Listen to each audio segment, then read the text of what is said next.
Allahu Akbar.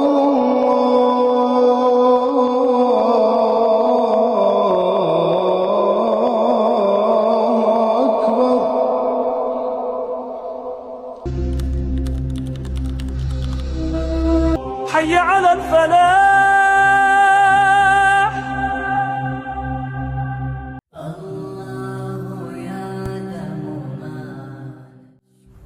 Avval tushunishimiz kerak bo'lgan narsa azon ikki narsaga chaqiradi. Hayya alas solah, namozga keling, hayya alal falah, najotga keling. Ikkalasi bitta narsami? Najot va namoz.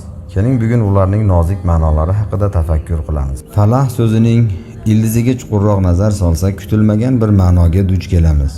Bu o'zbek tilida yormoq degan ma'noni beradi. Arab tilida yerni yorib uni haydab ishlov beruvchi dehqonga fallah deyiladi. Demak, falah oldimizdagi to'siqlarni yorib o'tib, asl maqsadga yetib borish ma'nosini anglatadi. Ya'ni najot shunchaki qutulib qolish emas, balki to'siqlarni yorib o'tib, mashaqqatlarni yengib borib erishiladigan qutulishdir. Biz tuproq va suvdan yaratilganmiz. Bilamiz, suvsiz qolgan tuproq qotib ketadi.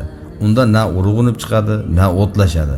Namoz esa ichimizda qurib borayotgan ana shu tuproqni kuniga 5 mahal sug'oradigan buloqdir. Falah esa ana shu qotib qolgan tuproqni yorib ochib boradigan bir kuchdir. Shundagina ichimizga ekilgan ezguliklar unib, duolarimiz ko'karishi mumkin. Zero kuniga 5 mahal namoz bilan sug'orilgan, falah bilan yorilgan qalb qanday qilib ko'karmasin? Kunning o'rtasida shunday bir lahza keladiki, inson nafasi qisilib tang holatga tushadi. Ana shunday paytda azonni eshitasiz va u sizga hayya alal falah deydi. Ya'ni kel, ana shu devorni yorib undan oshib o'taylik. To'siqlarni hayotingdan butunlay chiqarib tashlay olmasliging mumkin, ammo namoz tufayli ularning barchasini yorib ichidan o'tib ketishga kuch topasan. Alloh taolo Qur'oni Karimda Mo'minun surasini shunday boshlaydi: Mo'minlar najot topdilar. So'ngra nima sababdan deb so'raydi. Ular namozlarini xushu bilan ado etdilar, behuda ishlardan yuz o'girdilar, omonatlarga rioya qildilar. Ya'ni falah bir zumda kelib qolmaydi.